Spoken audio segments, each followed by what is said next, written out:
This is Jim, and I want to first thank everyone for all the likes and views on my shorts. I had the $165 plan for a long time, back when it was $150, and I can tell you that it was worth it. I would do it again if they dropped the price to like $100 or so. Changes are pretty good for me, and I know that it may not be good for you. The $50 roam plan has increased data to 100 gigabytes, doubling the amount for the money. This is great for me, as I often use 85 gigabytes by myself. Here's the downside. You can't opt out for more data or opt in for more data unless you switch to unlimited. There is no longer $1 per gig overage, but depending on when you opt in, you can switch to unlimited at a prorated status. I think it will work for me, seeing that when I go to low speed, I can simply switch to 5G hotspot. I have about 35 gigs I can use there, so I can fill in with that. The nice thing about the roam plan, when 50 gigs is used up, it will still run at low speed. The speeds that are low speed mode aren't posted, but I'm thinking it'll be the same or similar to the standby mode. For people that regularly use about 120 to 150 gigs of data, this would be a net loss. Not being able to get more data on $1 a gig basis, it's a small amount of people that will be affected, and I'm sorry to hear that it happened to you.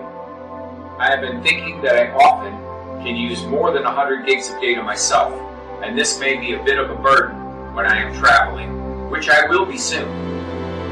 How about I have 2 Starlink minis and have them running together? This, in theory, would double both my data and my speed. I can do this either with hardware or software, and I'm looking at both options now.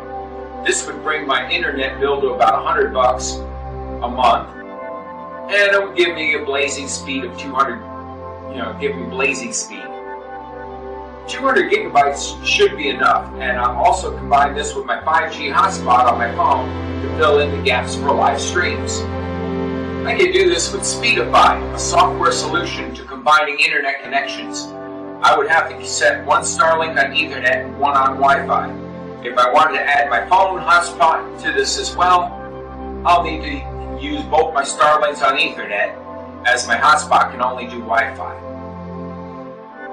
A hardware solution would be to use a router and combine all 3 signals, 2 Ethernet, 1 Wi-Fi at the router. I believe this would be a bit faster and more reliable in the long run. With the lower cost of Starlink Mini, this would only take a few months to recoup the hardware costs. What say you? Should I do the unlimited plan, or should I make a rig to do double speed and data? Questions or comments are very welcome. Thank you for watching and have a great day.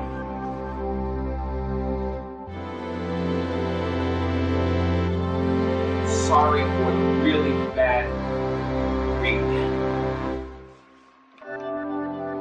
Here is the Starlink Mini.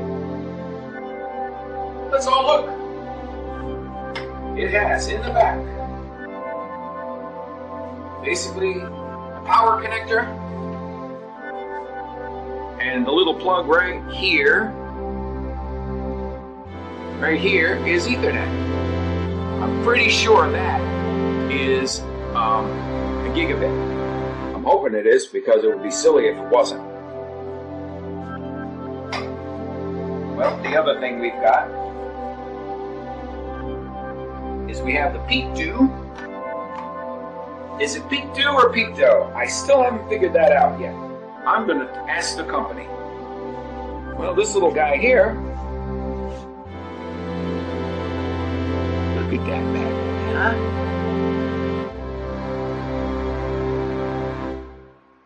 This here is a battery, and it'll run about 4 hours. Yeah, maybe I can get a better picture of it here. Hey, look at that bad boy. Isn't that cool? Anyway, I got one of these, but I'm going to get the new one. There's a Linksys 2, and I'm going to get that one, and I'm going to have both units. Am I going to run both units on 2 Starlink Minis? Maybe. You never know. Either way, that is my video for now. Thanks a lot for sharing and all that wonderful stuff. I will see you soon.